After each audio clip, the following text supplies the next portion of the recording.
Hello, welcome. It's just gone 11 p.m. here in Moscow. You're watching RT International. Now, it's been confirmed that after days of fierce fighting, Syrian government forces, backed by Russian airstrikes, have retaken the ancient city of Palmyra. It had been under ISIL control since last May.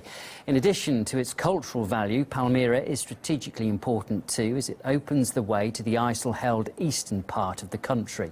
We can now show you the latest video we've received from the city.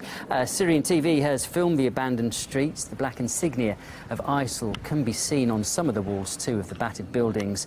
Some fighting is apparently still going on. Shots can be heard and there's smoke rising over some of the buildings.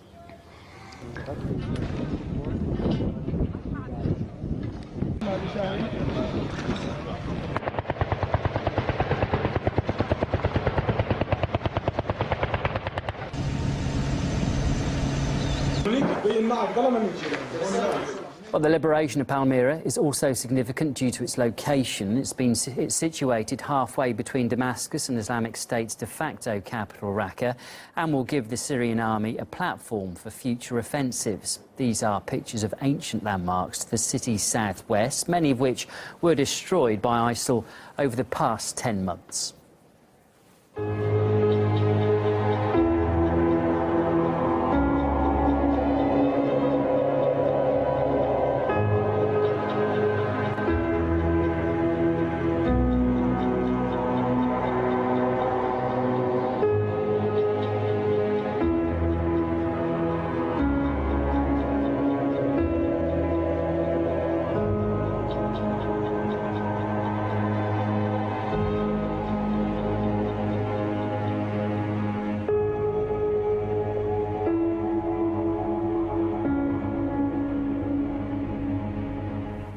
Well, after the army wrested back control of the historic Palmyra citadel, soldiers were photographed burning the militants' black flag, which used to fly over the historic castle.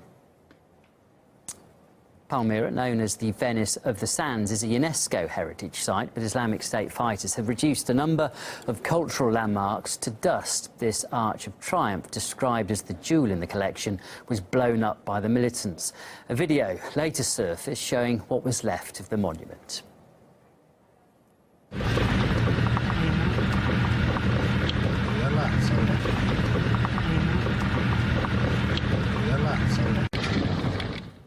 The jihadists also destroyed one of the most prominent sites from antiquity in the Middle East. The Temple of Bel withstood 2,000 years of war and invasions.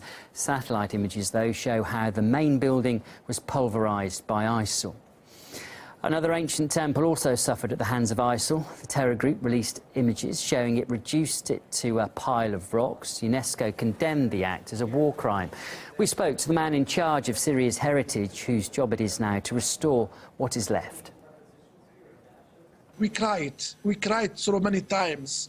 We lost a lot of the hopes through the 2015. How we can accept all this destruction on the cultural heritage in Palmyra. But now it is the end of this tragedy. Now we have some joy. The first image coming from Palmyra, from National Museum, that the big a statue of Lat, it is good, it's under control, it's broken, it is not destroyed completely. The landscape in Palmyra is good, it's not destroyed.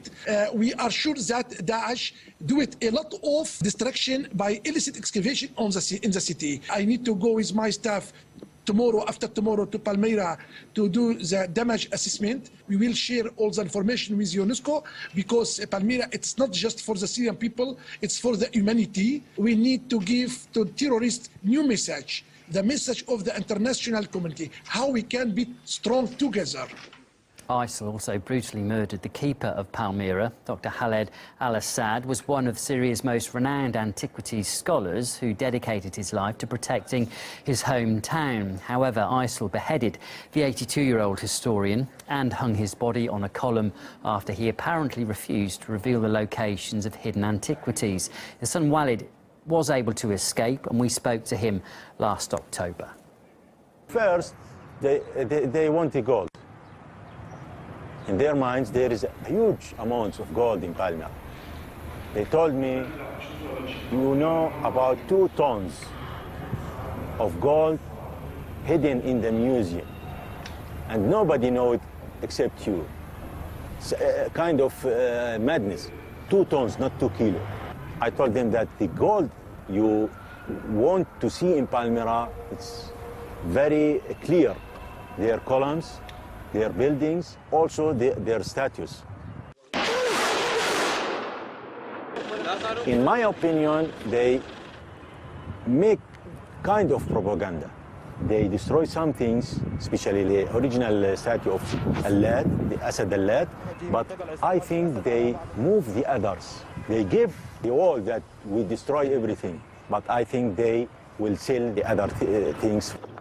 Well, Palmyra is far from the only cultural site pulverised by Islamic State. The jihadis have been systematically destroying ancient landmarks across Syria and also Iraq.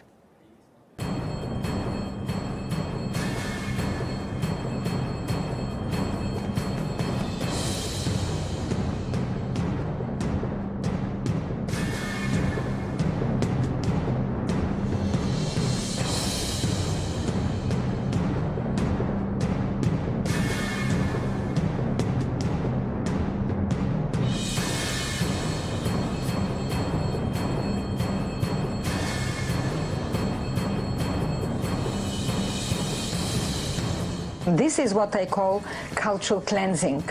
Cultural cleansing, in my view, is you persecute people on the basis of their ethnicity or religion. You destroy their monuments, you destroy their temples, you deprive them of their intangible heritage, you attack their identities. They stop being humane. Meanwhile, President Putin has been in touch with the head of UNESCO and promised Russia's help with mine clearance in the ancient city. Mr. Putin's also talked to Syria's President Assad on the phone, who thanked Moscow for its help in the city's liberation. Less than a fortnight ago, the Russian leader had publicly expressed his optimism about Palmyra's fate. There are fierce battles ongoing around Palmyra. I hope this gem of civilization, or at least what's left of it after it was ruined by bandits, will be returned to the Syrian people and to the world. Well, Moscow withdrew most of its air forces from Syria, but those that remain do continue to carry out raids on terrorists. Russia's defence ministry says that in the last 24 hours, its warplanes carried out 40 sorties near Palmyra, killing more than 80 jihadists and hitting over 100 terror targets, as well as providing air cover for the Syrian ground offensive.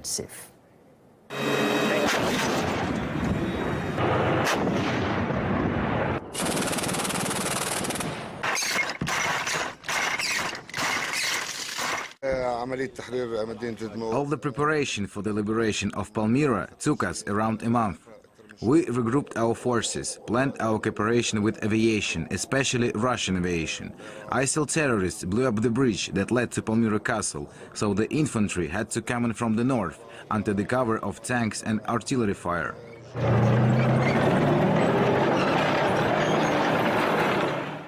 Well, Islamic State took control in May last year, and since then the Syrian army has repeatedly attacked ISIL positions, but its commanders believed a large-scale offensive would result in too many casualties among its soldiers. 2 weeks ago, though, government forces seized the initiative after getting the backing of Russian airstrikes. Well, joining me now